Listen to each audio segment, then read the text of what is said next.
What up, Internet? This is Eugene from Workabee Supply, and welcome to another freelance tip. Now, last week, we talked about how awesome freelancing is. But to be honest, it's not like that every single day. Sometimes, freelancing can really suck and really get you down. So today, we're gonna take a look at a few of the challenges with freelancing, but we don't want you to worry because we're gonna be working together to help you conquer all of these. For me, there's three main problems to do with freelancing. One is yourself and things that you control. The other is clients and the problems they cause for you. And finally, there's unique issues with starting. So when you're starting out, there's certain things that come up that are a little tricky that you don't have to deal with later on in your freelance career, but these things can trip people up. So let's start with starting. People have difficulties finding clients, negotiating, pricing, figuring out the logistics, just basic, like where to start, who do you contact first, building their portfolio, getting their credibility, which we'll talk about in our next video. These are things that are unique to starting, and in future videos, we're gonna go through all those one by one and show you our approach to tackling them, things that worked for us, didn't work for us, how we've seen other people do it. So don't worry about it. They are not all super easy, but I guarantee you it'll be really worth it once you get past that hump. Next is personal issues. So for me, I think, and a lot of people, I think the big one is time management.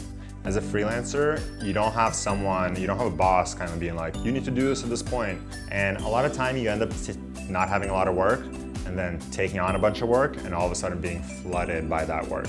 That can feel very constricting and demoralizing, but it essentially comes down to time management and sort of resource management.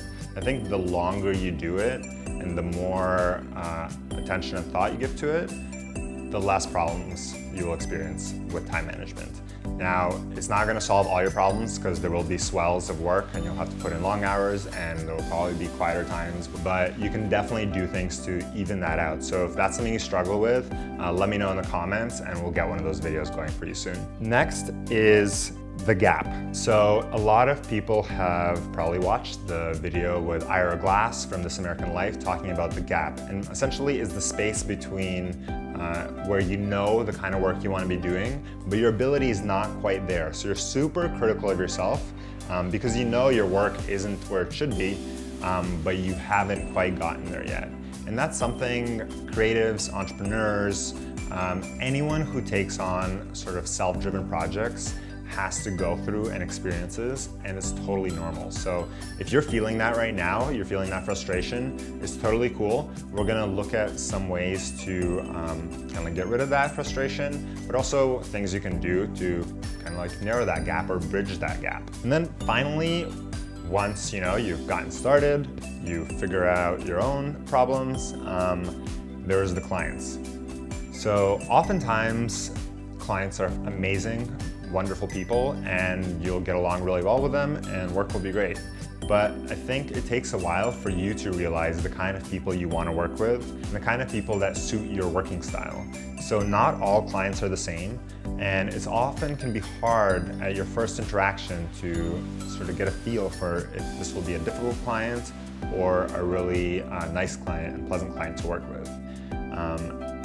As you become more experienced, it'll become easier to see these red flags about clients who might not pay on time, they might not appreciate and value your own personal time. But there is things you can do to sort of minimize those issues, avoid them altogether in some cases.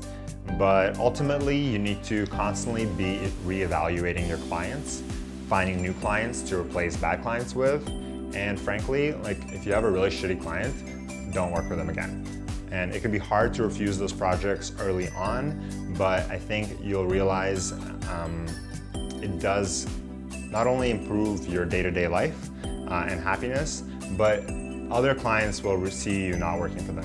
Who you work with is reflective of who you're gonna work with in the future.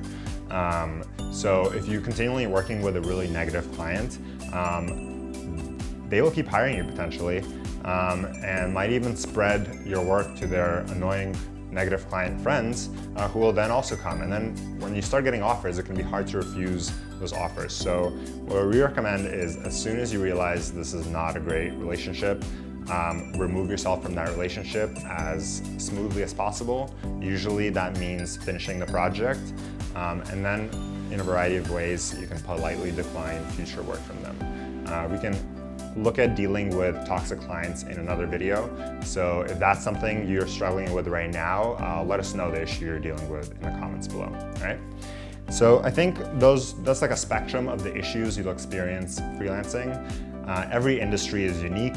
There's problems everywhere, but I think a lot of these problems can be tackled if you're thoughtful and strategic, and this is what this video series is about. We're going to be teaching you how to go through each of these things and kind of like successfully navigate them. So you can grow your business in a way that aligns with your values and create a world around yourself of clients, projects, and collaborators that really bring you up and help you accomplish your long-term goals rather than detract from you, throw sticks in your wheel, and then say negative things about you behind your back, okay? There's no need for that, and honestly, life's too short to be dealing with those people. So that's it.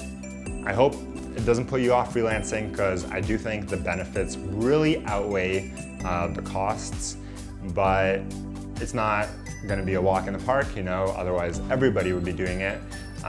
But I do think this is somewhere where we can really help. We've been doing this for over a decade, and we definitely dealt with all of these issues multiple times, tried different techniques for navigating them, and I think now we have a really good tool set of what works and how to counter these situations. So that's some of the ways that freelancing can suck. We're gonna be back next week with another freelance tip on Monday. So please hit that subscribe button if you're a freelancer, creative entrepreneur, anybody looking to start working for yourself. Let us know what you're struggling with in the comments, and we'll try to prioritize those videos for you. And also, if we can, we'll answer them right in the comment there as well.